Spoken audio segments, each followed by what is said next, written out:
Good evening. Good evening, everyone. Good afternoon, if you are somewhere else in the world. I'm very, very happy to have with us Maria Giovanna Bianchi. We trained together at the Carl Gustav Jung Institute. Now we are both training analysts there, lecturer. And I really like Maria Giovanna's work because it doesn't come from nowhere. It comes from many decades of experience. She's, of course, a Jungian analyst, an Italian Jungian analyst based in Switzerland, psychotherapist who trained at the Carl Gustav Jung Institute. But the most important thing, and that's why I wanted her, is that she worked for nearly 3 decades as United Nations Human Rights Officer. I have no doubt she is the most important Jungian and as an expert on human rights officer, because she's the only one that writes from experience and not from theory only. The long-standing interest in philosophy and psychology has remained constant throughout her life, guiding both her reading and informal education.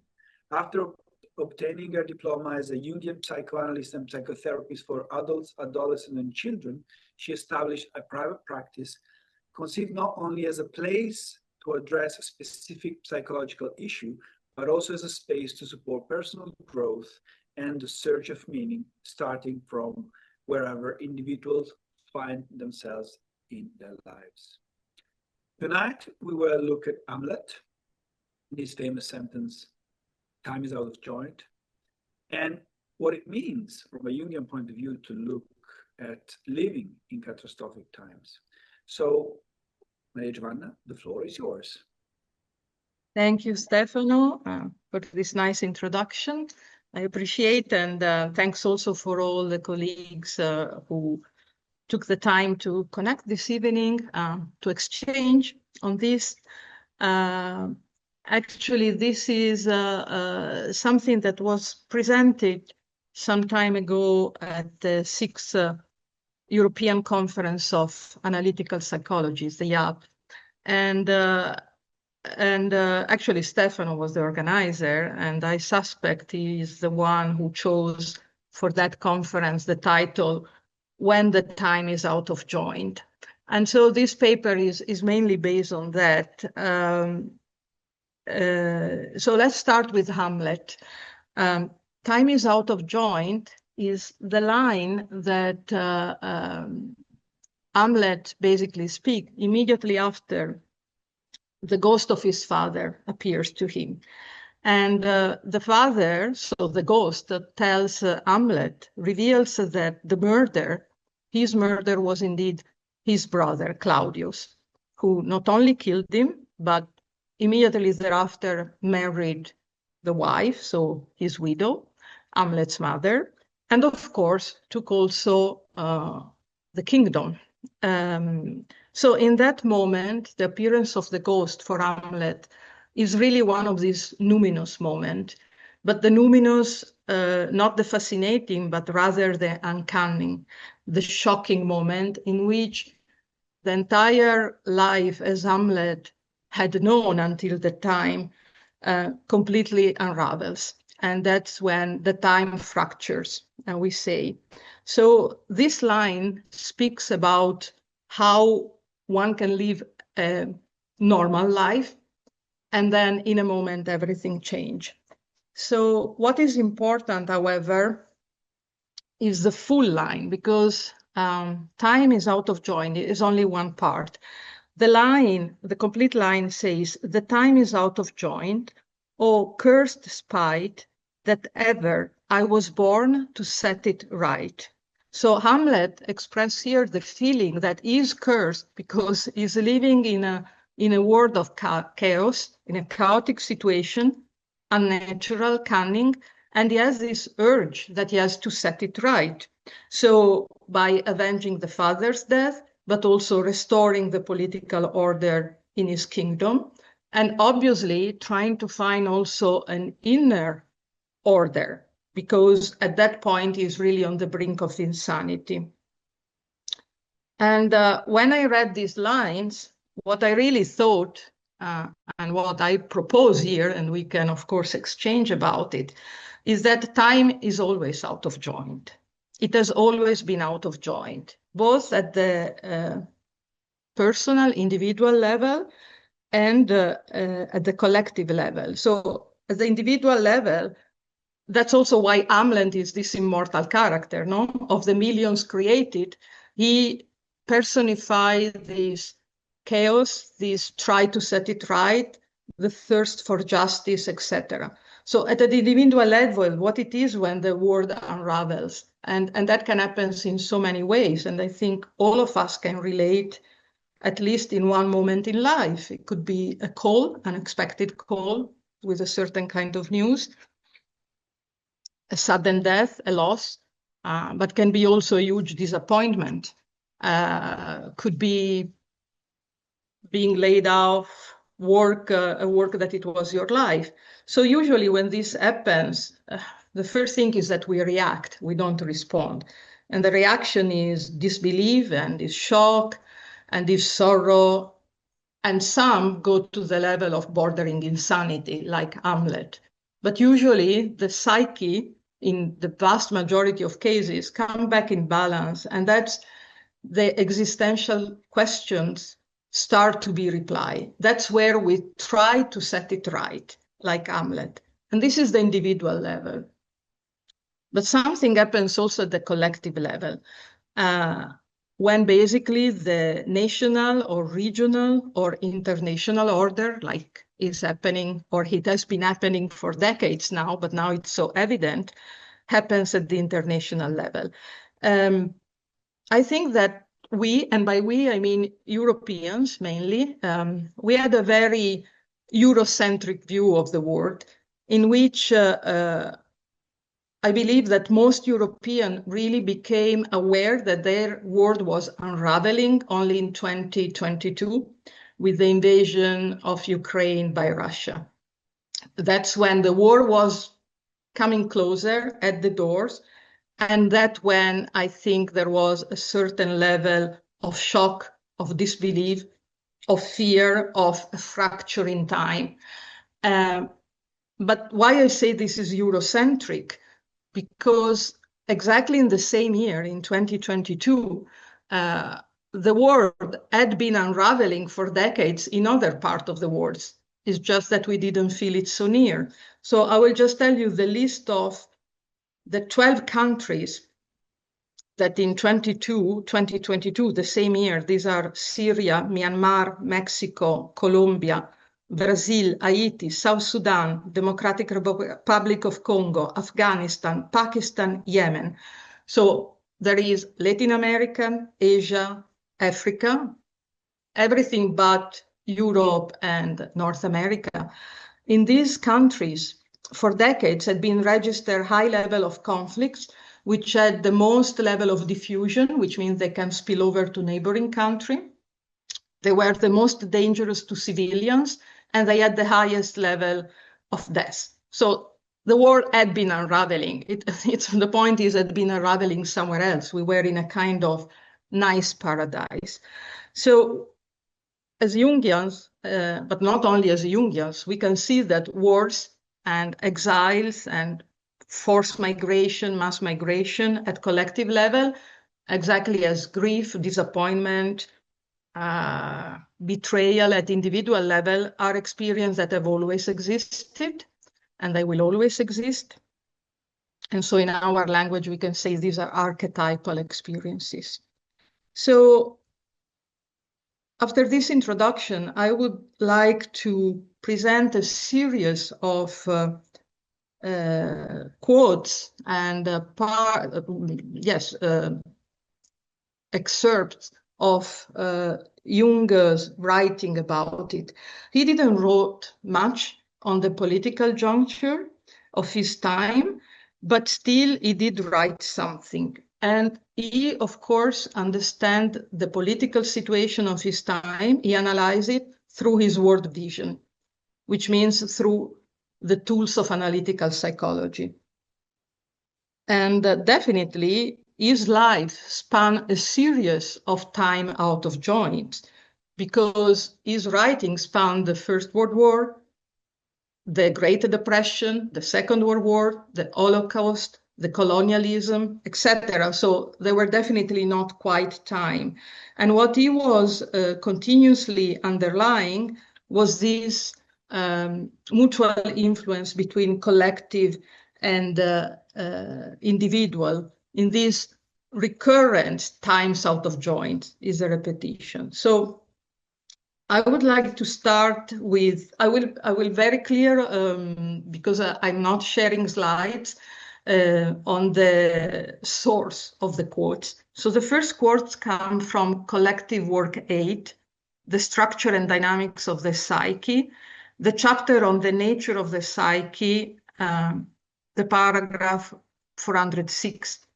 And in this paragraph, he warns the reader about the content of all isms. And he says the content of isms, and this can be nationalism, extremism, terrorism, fascism, communism, fundamentalism, terrorism, colonialism, racism, you name them. The content of all isms, he says, is archetypal. And this is the quote. The essential content of all mythologies and all religions and all isms is archetypal. And he continues by saying in paragraph 410 that the confrontation with an archetype or instinct is an ethical problem, and ethical is written in italics. So confrontation with an archetype or instinct is an ethical problem of the first magnitude, the urgency of which is felt only by people who find themselves faced with the need to assimilate the unconscious and integrate their personalities. So basically, here he's saying the person who has a certain level of awareness or a certain level of unconscious, when they are met by the archetype of an ism, they feel an urgency, and which is in a way the urgency to set it right, no? The urgency of assimilate this unconscious material and to integrate it. But what about those who don't have this urgency? He defines, and he writes this in inverted comma, the common man. And he says the common man is a mass man. This is in paragraph 410. And they say this common man, the mass man, is the one who cannot assimilate the unconscious and integrate the unconscious in the personality. And all kind of ism works magic on this man. And here is a quote in paragraph 405. With more foreboding than real knowledge, most people feel afraid of the menacing power that lies fettered in each of us, only waiting for the magic word to release it from spell. This magic word, which always ends in ism, works most successfully with those who have the least access to their interior selves and have strayed the furthest from their instinctual roots into the truly chaotic world of collective consciousness.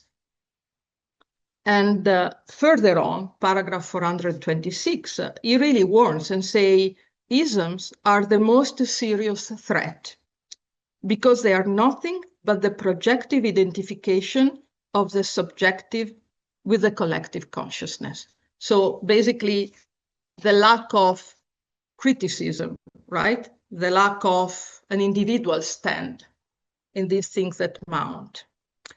In Collective Work 16, The Practice of Psychotherapy, paragraph 502, Jung writes, mass degeneration does not only come from without, it also comes from within, from the collective unconscious. Against the outside, some protection was offered by the droit de l'homme, so human rights, which at present, he writes in 1943, are lost to the greater part of Europe. And even where they are not actually lost, we see political parties, as naive as they are powerful, doing their best to abolish them in favor of the slave state with the bait of social security. And in paragraph, in Collective Work 9, The Psychology of Rebirth, paragraph 125, he speaks of this mass that as really a kind of mob psychology. He says a group experience takes place on a lower level of consciousness than the experience of an individual. This is due to the fact that when many people gather together to share one common emotion, the total psyche emerging from the group is below the level of the individual psyche. If it is a very large group, the collective psyche will be more likely the psyche of an animal, which is the reason why the ethical attitude of large organization is always doubtful. The psychology of a large crowd inevitably sinks to the level of mob psychology. If therefore I have a so-called collective experience as a member of a group, it takes place on a lower level of consciousness than if I had that experience by myself alone. So what's my understanding of these quotes, basically? It's really not only the mutual influence, but also almost a casual sequence between the level of awareness, or better, the lack of awareness of individuals, and the political collective constellation. So when there is this kind of mass degeneration, there is also this kind of inexplicable component of a collective shadow, rooted in the collective unconscious. And Jung tried to explain, always in Collective Work 9, the concept of collective unconscious, paragraph 19, he tried to explain the revival of the medieval persecution of Jews made by the Nazi in the 30s. And he speaks in terms of social neurosis. So he said, since neuroses are in most cases not just private concern, but social phenomena, we must assume that archetypes are constellated in these cases too. The archetype corresponding to the situation is activated, and as a result, those explosive and dangerous forces hidden in the archetype come into action, frequently with unpredictable consequences. So it's almost like this lack of awareness at the level of the mass is almost a psychic illness. And that almost the root of the main crises that affect humanity. And the promise, this is the very last quote, but I think it's worthwhile. Because it's incredible how this writing by Jung suits today's states of affair. Jung indeed writes this referring to the process of individuation, but he says individuation does not apply only to individual, but also to civilization. So this is a quote that it seems he's speaking of the times we are living now. He writes, individuation is a task that today faces not only individuals, but whole civilization. What else is the meaning of the frightful regression of our time? The tempo of the development of consciousness through science and technology was too rapid and left the unconscious, which could no longer keep up with it, far behind, thereby forcing it into a defensive position, which expresses itself in a universal will to destruction. The political and social isms of our day preach every conceivable ideal, but under this mask, they pursue the goal of lowering the level of our culture by restricting or altogether inhibiting the possibilities of individual development. They do this partly by creating a chaos controlled by terrorism, a primitive state of affairs that affords only the arrest necessity of life and surpasses in horror the worst time of the so-called Dark Ages. It remains to be seen whether this experience of degradation and slavery will once more raise a cry for greater spiritual freedom. So what I find really so contemporary is this question: what is the meaning of the frightful regressions of our time? He says, political and social isms, indeed, what they are trying to do are creating chaos controlled by terrorism, and I would say by state terrorism. They bring us to a primitive state of affairs, and which surpasses in horror the worst time of the cold, dark ages. And at the end, there is not hope, but it just says we will see. It says it remains to be seen whether this experience of degradation will once more raise a cry for greater spiritual freedom. And there is something here that is really interesting from a human rights viewpoint. So basically what is happening is that it's now literally impossible to turn a blind eye on the massive violation of human rights. These violations have always existed, but I don't think that beyond people working on this subject, there was a lot of awareness about it. Neither was fully understood the trauma at the level of entire society, transgenerational transmission of trauma. The study on trauma are really thriving in the past, I would say 30 years. But this, what it means, why it's so disturbing, because it's a confrontation also with our shadow, and also question what does it mean to be human, no? The behavior, the solidarity, the try to set it out for the others or not, the justice, etc.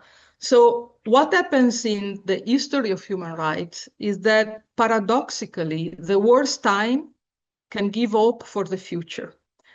So once that people are expelled by their comfortable paradise, as maybe were the Europeans some years ago, then they have to question themselves, what's the meaning of this?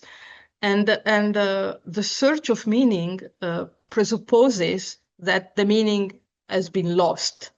You search what has been lost, right? So we are in search of meaning because we cannot make out anything out of it. And that's the spiritual freedom he refers to. In the history of human rights, it's after extreme experiences, there is an opportunity. The bigger advancement, whether they were convention or organization or really another level of consciousness, usually comes after major destruction, usually comes after bloodshed or human catastrophes, whether it was the English Revolution, French Revolution, American Revolution, Industrial Revolution, that was not a war, but brought immense poverty and really destruction to many human beings. The First World War, the Holocaust, the Second World War, colonialism, closer apartheid, disappearances in the 80s in Latin America, genocides in Rwanda, in former Yugoslavia, in Myanmar. Now we're talking Gaza, but how many decades after decades the Palestine question came up, Iran. So it's at that moment of human catastrophe that usually there is, not by everybody, of course, but at least hopefully a critical mass in which certain existential questions are asked, trying to find some replies. And it's never a linear process, because human rights are always met by, at any given time, but incredible powerful forces, opposition. As I was saying, human rights put us in front of very disturbing part of ourselves, of humankind, right? And so we have indeed, in my view, recurrent experiences of time out of joint, of collective trauma, and attempts to set it right.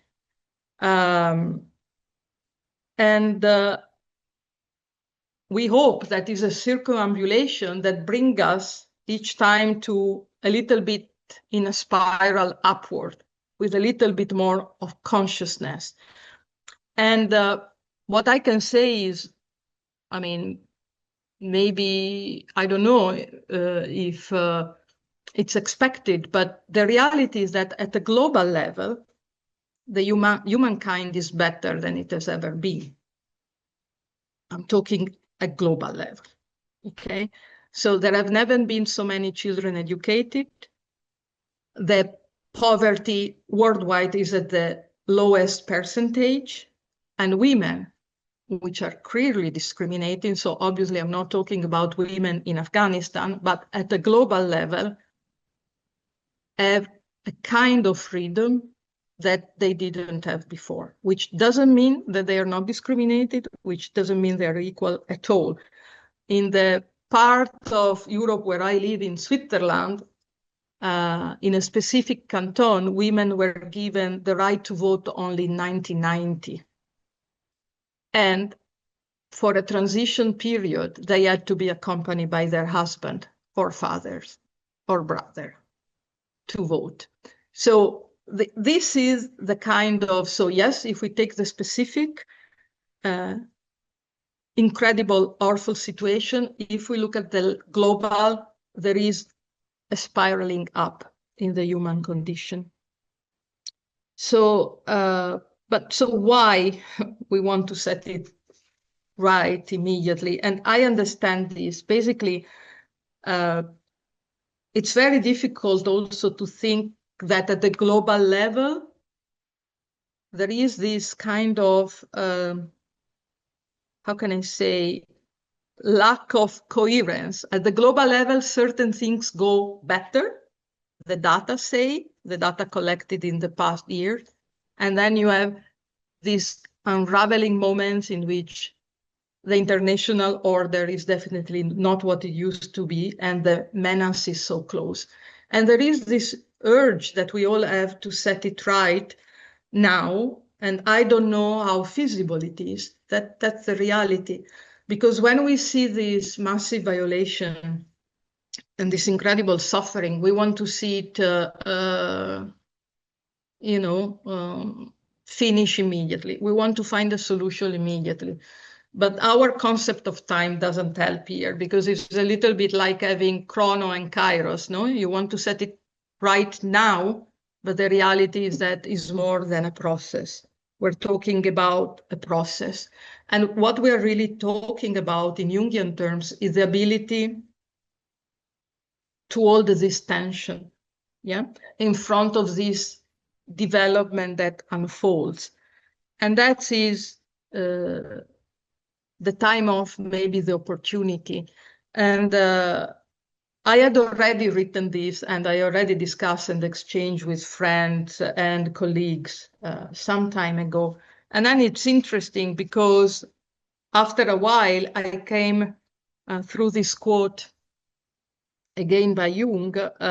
This is in Barbara Hanna book of 1976. Jung, his life and work, a biographical memoir. And she reports that in 1954, at one of the Wednesday meetings of the psychological club, on which the psychosocial Wednesday are inspired, Jung was asked about the Cold War, about a Third World War, actually. He was asked, are we close to a Third World War? Because it was one of the apex moment of Cold War, which indeed the wars would be in the 80s. Here we are in 54. And so Jung replied, I think it depends on how many people can stand the tension of the opposites within themselves. So if there is a mass big enough of people who can hold this tension, seeing the world unraveling, then is not the end of the civilization. If the mass, on the contrary, cannot hold this tension, does not have this level of awareness, then it could be the end of the civilization as we know it. And he said, as it has been in the past for many other civilizations, but in a smaller scale. So basically the danger here are really the ism But I would also like to add that the danger is also the one-sidedness.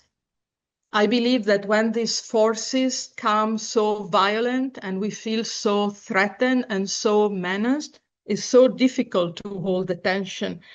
And one-sidedness, even if you think you are, of course, you think you are on the right side, right? But can be very dangerous. Yeah. So this is what is my contribution this evening, as through going through what Jungian said of political situations which were equally tragic, and have a little bit of Jungian perspective on what we are living now. And I think that maybe we can exchange about it. Thank you. Thank you. If you want to read the full paper, you can find it on the 3rd issue of Jungianeum that came out last summer. So Yeah. that would be a very good opportunity for you to go through it, because it's really Yeah, there are much more detail in the written version. Is of course a lot of human rights reference, a lot of examples and data and dates and convention that would have made this presentation too heavy. But so it's more, I would say, more, shall we say, scientific, the written part, or more detailed? It is scientific for sure, but it's also informed by your profession. And I think this is one of the most important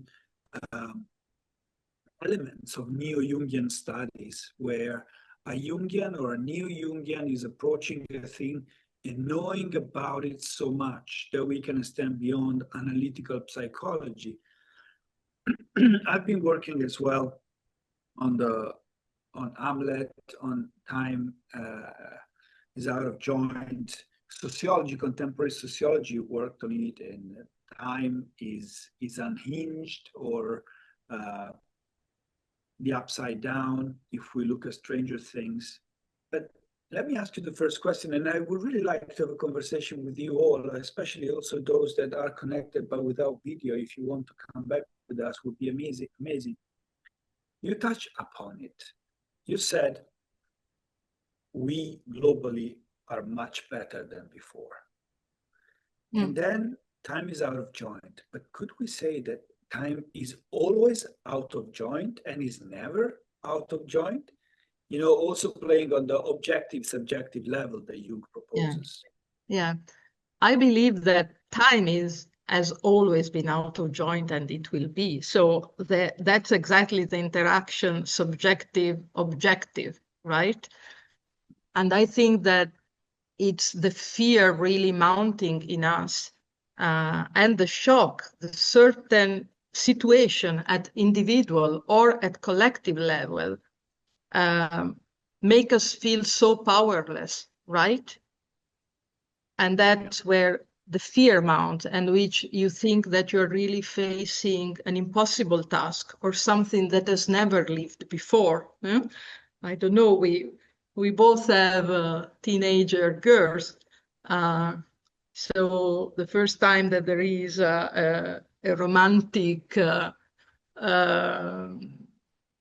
difficulty or break or whatever, their world in that moment is unraveling, is unsettled. It seems it comes to an end, but it's not. And in many ways in our lives, I think, because it's a human experience, we can see it.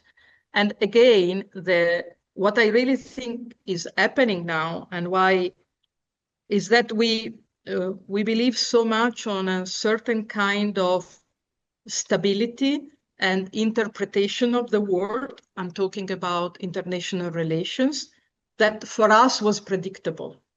In reality, I think that political analysts can tell you that there are decades that there have been, how can I say, clue of what it would have happened. But at the level of common man, and I'm not talking common man in the sense of Jung, somebody not aware, but simply somebody who does another work, who just read the newspaper, etc., you think you had a clear vision, right? Or at least you were informed and you were made believe of where was the right and where was the wrong, or certain thing would have never been put into discussion, certain alliance, certain state of affairs with national states. In reality, if you look at the history of the world, this kind of configuration is relatively recent. You know, the national state, actually the state started in the 16th century. It's not, and then there was a kind of balance of power for a long, long time, and then the Peace of Westphalia, and then you arrive at a concert of powers, and then you had period of kind of really bipolarism, either loose or tight, but the idea that alliance that we thought consolidated USA, Europe may be shaking in the history of the world, it's a normal fact, right? But we just cannot conceive it because this life, we also have limited lives. Our lifespan is 80, hopefully 100 for the new generation, but we tend to forget that this movement do happen in a way not caring about you, right? About your life or whatever. So I think that this is in a way not being so scared of the time out of joint, because also what humankind showed and many individual lives show that we do have the resources, right? Because we made it to here. We went so close to incredible tragedy, especially when the bipolar system and the Cold War was at the worst, which was not in the 50s when Jung was asked the question, are we close to World War III? But it was around the 80, 84, just before the 80s. We still pooled the resources somewhere, right? So that's a kind of trying to hold the tension without giving in to, I don't want to say panicking, but I would really say one-sidedness. I think that the one-sidedness is really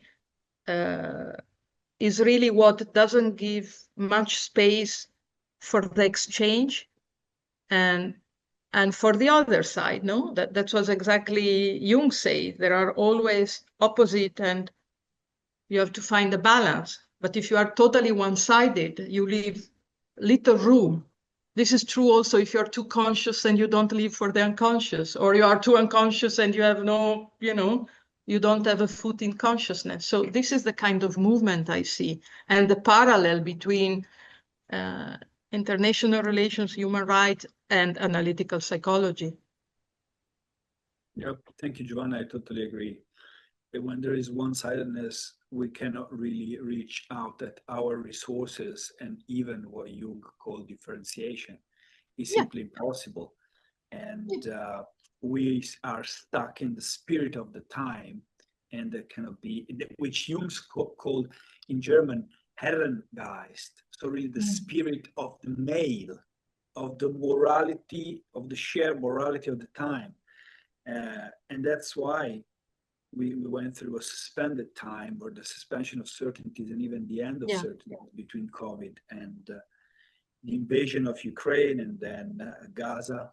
Nobody talks about Gaza anymore because everybody is busy on Trump's bullshitting. But anyway, let me open the floor to you all. I know that there are economists here. There are people interested in politics. There is Susan that is interested in everything, and we love her book and her comments. So we would like to have a comment from you. Please feel free to join in this beautiful discussion that Giovanna and I just started. Thank you for raising your hand, Susan. Mike? Sorry. Yeah, I was wondering about the situation where morality and ethics are not.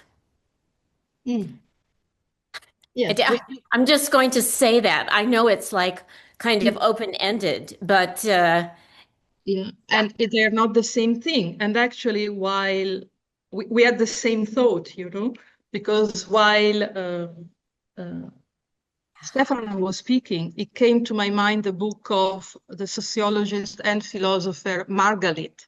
I don't know if you know. Margalit is a philosopher, is Israeli. He wrote a lot of books, and one is, let me see, because it's the ethic, and that you make a clear distinction between, I'm just looking about the, so is Avishai Margalit. He wrote The Ethics of Memory. I've been very interested in memory because I wrote a chapter of a book we edited with a colleague about enforced disappearances and trauma, etc. And so he wrote in 2002, The Ethics of Memory, where he speaks about the collective memory, the trauma, the shared memory. And it's very interesting because he speaks about morality, and he says morality is the common, the morale of a period, of an era of the society. And he says the ethic is different. And the ethic, he says, it informs thick relationship, while the morality is about thin relationship. And of course, I just tell you this because it's an entire book, but I would really recommend he also wrote about betrayal, and it's all about, we're talking about morality, but morality and ethics are not the same thing. And actually morality can come also with this proved thing and this actually mass thinking. The ethic is very different and can go against the mass thinking. So thank you so much. I really had the same thought, but I didn't want to enter into it. But so you gave me the opportunity to share with you this wonderful author that I discovered just a couple of years ago, and he wrote a book about it. So it's The Ethic of Morality, of Memory, sorry, The Ethics of Memory. Thank you so much. Thank you. Thank you. Maria Giovanna, do you want to be Freudian and No. ask I'm not Susan, competent to be Freudian. ask Susan the same question? Susan, how would you answer your question? Yeah, Because of course, how would you answer? What was in your mind when you asked the question? Yes, what was in my mind is the lack of individuality that seems to be present, and the lack of pursuit of the psyche that seems to be present when the moral fiber and the ethical stance are being erased daily. So that's what was in my mind. Yeah. If I listen to you thinking of this difference between ethic and morality and thick and thin relationship, I'm not so worried about morality being weakened, but I'm very worried about the almost lack of ethics. Yes, I'm worried too. Yeah, which has to do really with the individual and individual awareness and consciousness, right? Yes. Yeah. Thank you again. Thanks to you. Who's next?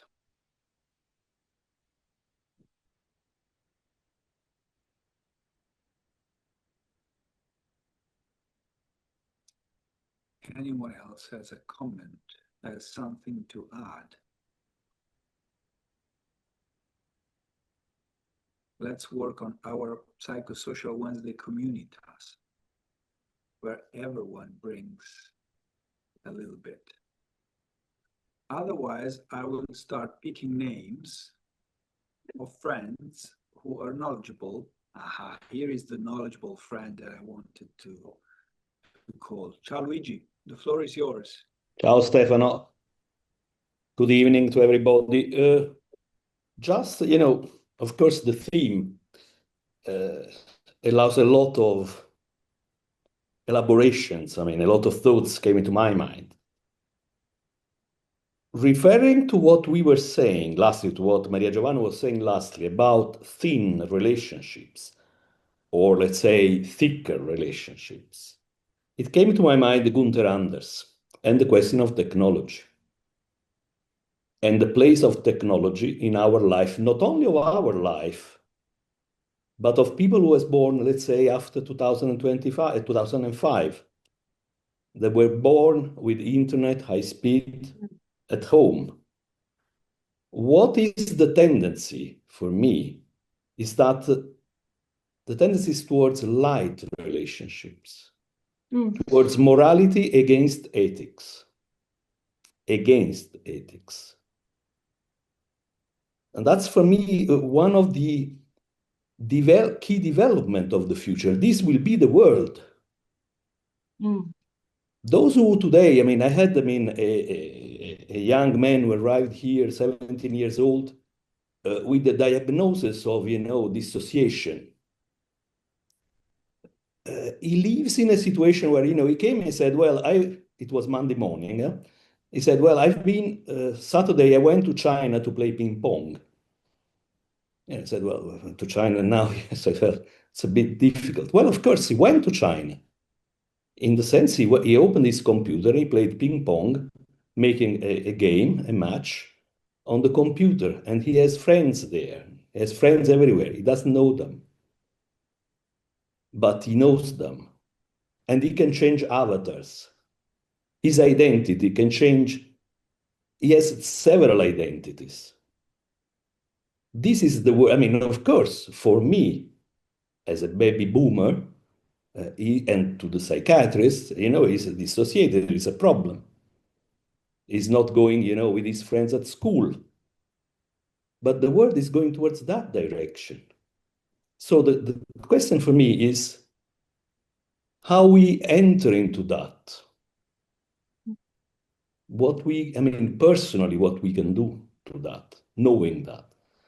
If I may, Maria Giovanna before mentioned what Jung said, about the intuition of Jung, about the spiral, the individuation, the spiral way, the magnet that attracts, our individuation process. I think that we are now, or the spiral is changing. It's no more a spiral Archimedean where we find on the same place, looking at the same place, maybe a bit below or a bit above. We are in a situation where we are in labyrinths. The spiral possibly is made of our spiral, the spiral, and especially of those who are coming after us, will be made by labyrinths. And labyrinths, some of them, labyrinths, have an enter and an exit. Others are a maze. You get lost into it. In any case, humanity is going towards something. There is this force, it's the bird of Pauli, of the word clock of Pauli, going somewhere.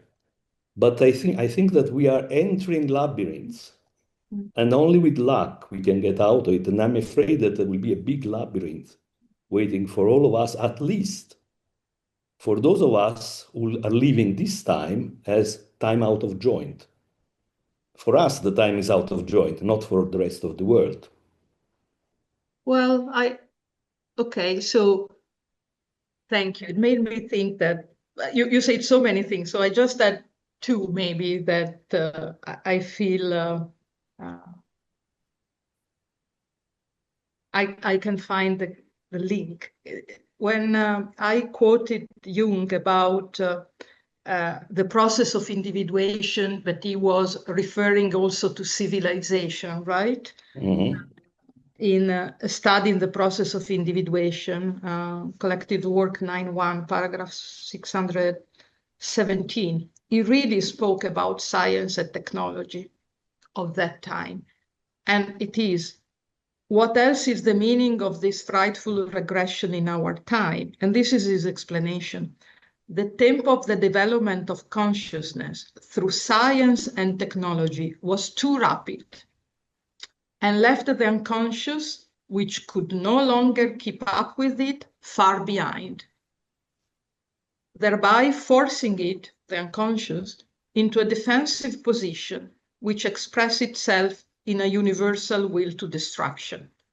Now, this he was writing in 40s, 50s, and now nobody can deny, this acceleration of technology, which really can separate they unite. The example that you made of the 27 years old that play in China, but indeed is playing with an avatar with friends who by no means are the friends that we had when we were playing outside in the garden, right?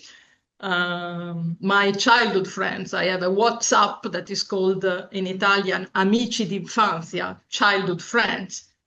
We are 4 in our 60s, and wherever we go back in our hometown, you can be sure that the thick relationships start wherever it was left last time. And now you cannot have that.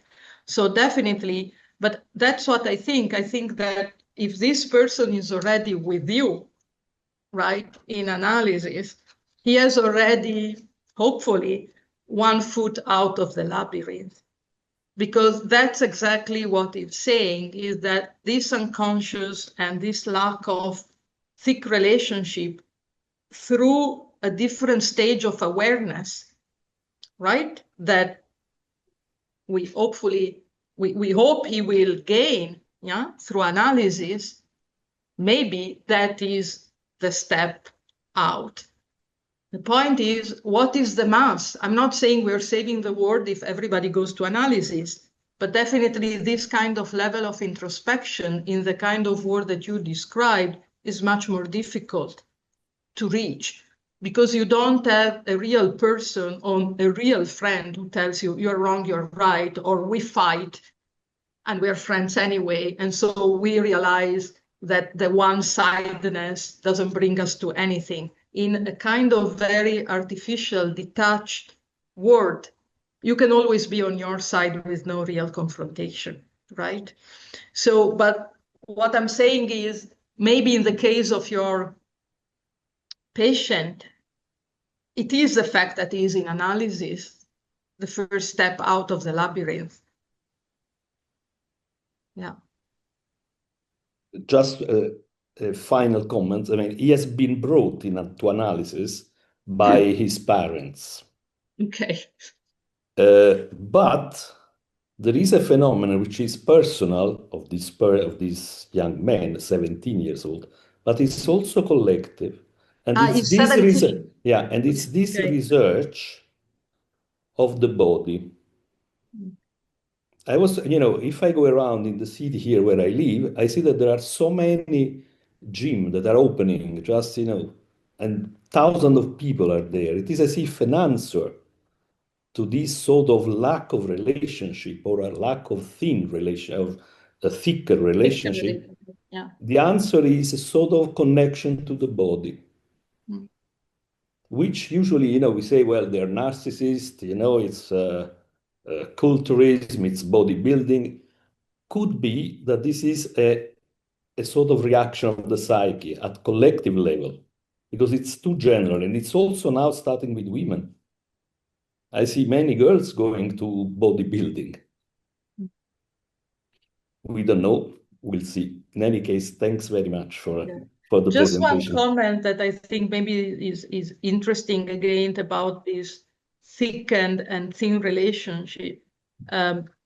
What he mentioned, Margalit, is also that actually the thick relationship can also be between or among the communities. So they're not necessarily relationship by blood or by growing up in the same place or whatever. It can also be the thick relationship of, I use often like-souled individual instead of like-minded. I like to think of like-souled individual, people that maybe like me and you, we never met in person, right? But we are here around something that Stefano created years ago, which is actually the technological version of the psychological Wednesday in Zurich, to which we couldn't access because we couldn't meet all of us 58 today, this evening in Zurich, right? But we are here. So that's also the beauty of the technology. What is important is really this, I think, this exchange, this quality of exchange, which is at a deeper level. And in this quality of exchange, where also those who think at the opposite of you try to hold this tension, right? And not in the attack, not in the aggressiveness, even if it can be extremely disturbing, right? But that's really where I believe there is this kind of hope in this kind of relationship, which basically, first of all, must not be one-sided. That's what I believe. Thank you for the occasion, for this conversation. Thank you for this beautiful exchange. Before I see Marjorie, there is a comment or a question by Murray from Canada. He says, Hamlet must respond to his father's ghost. Where is the ghost today? In the machine? Question mark. What do you think, Giovanna? What do we think here? I have to think about it. What about you? No, exactly. I don't have the question, and I don't think I can have the question. I can have the replies on everything. So I may think about it, but as you just told me a couple of minutes ago, maybe Murray has a reply, because when he put this question, maybe you already have a process, and maybe, I don't know whether this could be shared with us. Murray, would you like me to offer something? Yes. I'm reaching here. But if you start with Hamlet, Hamlet is the case in point here. It starts with him, and this vision comes to him, and he doesn't know what to do, and he's bewildered, and thus the story begins, and it ends tragically. But where are the ghosts today? Who is summoning the individual to explore his conscience, his consciousness, and then act or not to act? Who's asking to be or not to be? Who's posing the question? Where is the ghost? It sounds like the machine is suggesting to us all kinds of things. That's young people especially are being nourished, they're being fed by the machine. They can connect to people everywhere. Who is their authority? Who do they listen to? Very rhetorical questions. I don't know the answer either. But. Yeah. No, but it's interesting because I didn't even understand it like this, right? So I don't know if we could go in all directions, but I'm just thinking, I don't know if the ghost of the father of Hamlet was the authority as such. Was definitely somebody or a ghost, so an uncanny presence, not of this world, that tells him things are not as they look like, right? And your world as you know it, it's a total different story. Yeah. And it's a terrible story. It's a story of a murder. It's a story of my brother double betraying me because married my wife and seized the kingdom. And what do you do with it? So I don't know if it is the authority, but I think it's more the voice that at a certain point in our life or in our society tell us, you didn't realize, but this has been happening already. This is already going into pieces. This is already in pieces. You were living your life normally. You believe that international relationships are the one that were 80 years ago, but no, it has already happened. And now what do you do with it? And that's the point where in the end, Hamlet goes insane, right? And some in our society, if the machine for our adolescents, if the ghost is the machine, some go insane. right?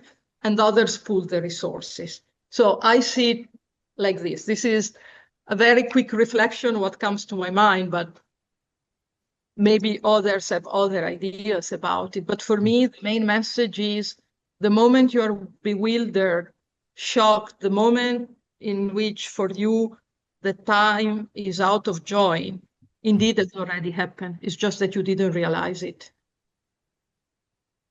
And that is like slapping you awake.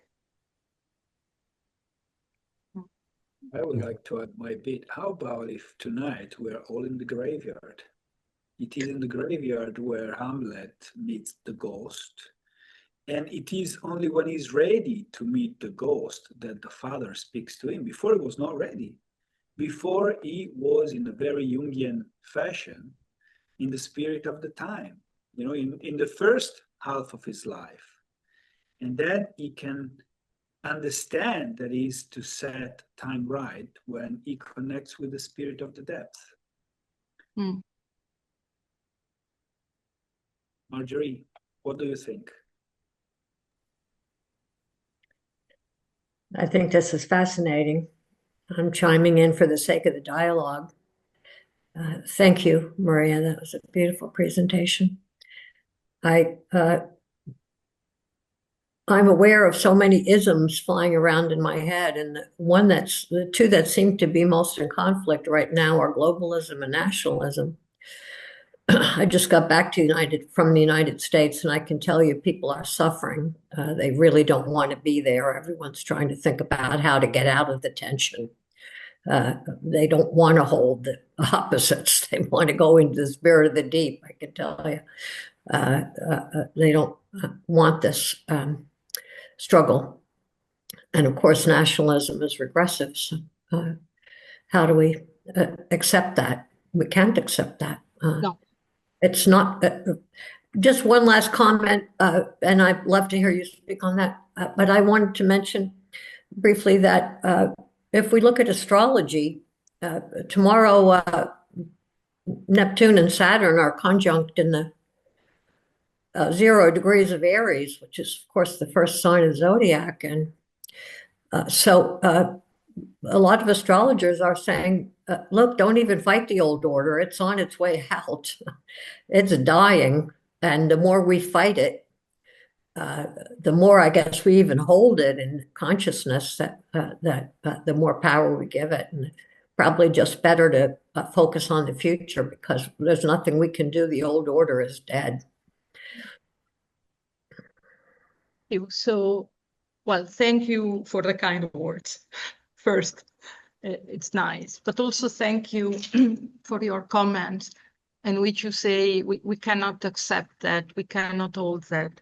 And I think there is a difference between holding the tension and accepting. And definitely, yes, there are things that we cannot accept. Holding the tension for me is not passivity. On the contrary, it takes a lot of energy, a lot of thought, and a lot of consciousness, meaning being aware of your movements, including the unconscious or all the thoughts and all the things that don't make you any honor, but if you don't want to join in, right, this kind of brutality, even if parts of you are outraged and would like, but you can't join it. So that's what I mean by holding the tension, definitely not accepting. And then we all have different tools. In democracy, you have the vote, then the vote sometimes goes straight away, and that's what it is, or the votes can also be corrupted or hijacked or whatever, but everybody has to, not to accept. There are certain things that cannot be accepted. Otherwise, it was Desmond Tutu that was saying, the moment you accept, you become connivent, right? So that's a reality of things. And I have a lot of respect for astrology, even if I'm ignorant about it.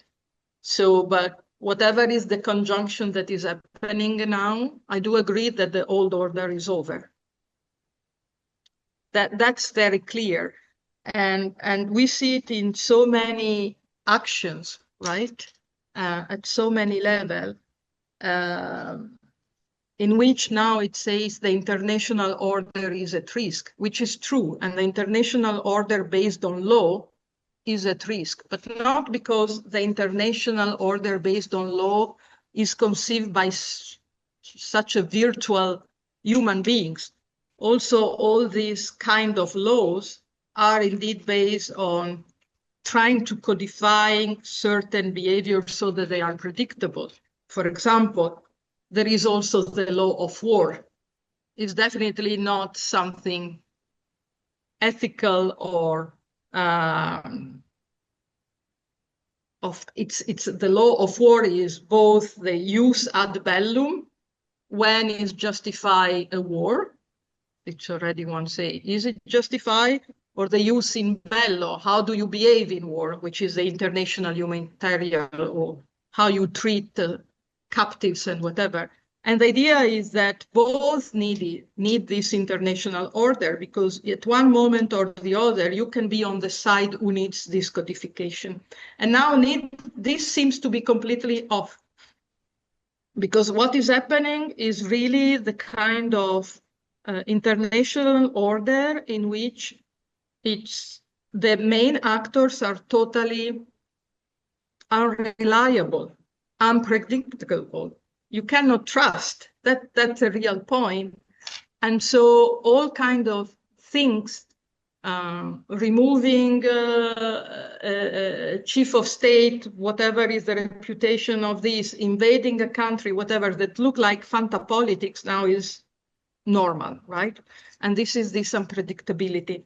So definitely the old order, it doesn't exist the way we know it. But everything changes in life, including this. The problem is that the magnitude of change, the impact can be terrible, right? And now we are really in a kind of international relations that almost remind of the 16th century of the mercantilism.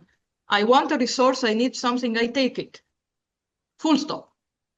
And it's not that I intervene because I'm concerned about facilitating the democratic transition in a country. No, I want something, I take it. And this is, all the big powers are like that. And for those of us who are European here, there has been a beautiful statement by Mario Draghi, who is an Italian economist, but he has always been our prime minister, and he's been the president of the European Central Bank, in which he is explaining this kind of movement very well. And from a Eurocentric perspective, this is what he's saying. He said, we thought that in this balance we were there, but this has changed now. So you also have, you know, in a way, he believes in a kind of federation of states, in a way to fend for itself. So everybody is for itself now, right? So this is, so we will see which kind of order will come out of it. Neil. Hi. Hello, Giovanna. It's good to see you, and thank you, Stefano, for organizing this. As I was thinking, I was just thinking a little bit back. I haven't studied Hamlet since I was 18, a long time ago. But I was thinking about the ghost and what you'd said, and I, you know, in some ways I thought actually things kind of went bad for Hamlet when he disconnected from Ophelia, who then killed herself and then went into the unconscious, into the water. And it just strikes me that, you know, where in this whole conversation that we're in globally at the moment about war and leadership and how the world is changing, where is the feminine? And I just wondered if you had any thoughts on that, because as just the body was mentioned. I think Luigi mentioned the body, but where is the feminine? You know, the earth is suffering as well, isn't it? And the indigenous people are so connected with that and saying, this is our problem. We're not looking at the environment, we're not looking at the earth, and we're not looking at our relationship with the earth. And that sense of dissociation going into virtual space is taking us further and further away. So I just wondered if you had any thoughts on that.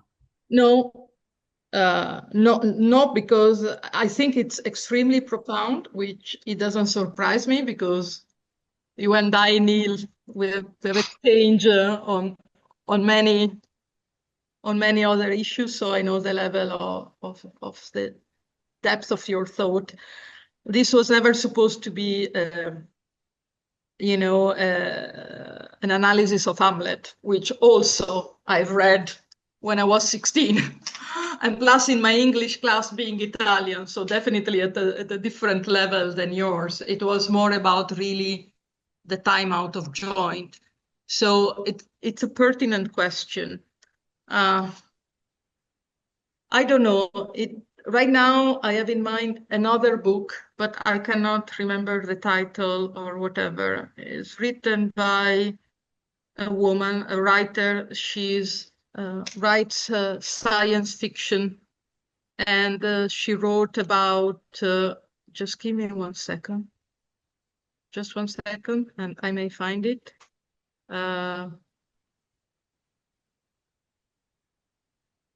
She wrote exactly about this kind of found. Okay, it's a very, very small. It's the carrier bag theory of fiction of Ursula Le Guin, right? Very, very famous writer. And so it's really fascinating. It's a very small book that you can read in 1 hour. And she, in this small book and with fiction science lenses, she goes through the history of humankind. Yeah, but the history of humankind is seeing from the perspective of the receptacle of the vessel, right? Instead of the spear, which is the masculine, right? And so, and then basically in the history of evolution, as she described it here, is in between fiction and philosophy. Basically, she said, the real hero is the one who can contain. The real hero is the vessel. And thank you for this question, because if I keep on developing, I say, well, yes, the real hero is the one who holds the tension, is not the one who goes out with the spear and attacks. So that is on the spot how I would reply to you. Yeah, if anybody is thinking about where the feminine here, is the feminine the one who holds? Thank you. Thank you very much, Giovanna. Welcome. Luigi. Sorry, just a very quick one. I mean, good evening to Neil. For me, it's the body, the feminine. It's exactly the other side of a lack of materialization. We are too much logos. All the, taking into account technology, or better, the use of technology that is being done today, especially by younger people. Technology is neutral. We are using we are making a good use of technology here. And the reaction, that is the concept I wanted to pass before. The reaction is this search for the body. I think that there is this need to find a basic link to ourselves. And this is the sense, I was looking at, fascinating, there is a thesis of a colleague, a woman, about, the way gyms are transforming into communities. And that's something for me, this is things of, last, I don't know, 2, 3, 4, 5 years after COVID. And these are some of something new that is coming. Thank you. Giovanna, we are reaching the end. You mentioned Ursula Le Guin, and that is a fantastic author. It's really beautiful to think that the real hero is the one who can contain. I've been reading a book. Actually, it's an essay. It's very, very short, by Harry G. Frankfurt, and it is an amazing title. On Bullshit. Basically, Frankfurt in 1985 wrote, "Bullshit is a greater enemy of the truth than lies are." Newspapers talk that we live in fake news time. Frankfurt already in 1985 wrote that there is a big difference between the bullshitter and the liar. The liar knows what the truth is, but the bullshitter doesn't care.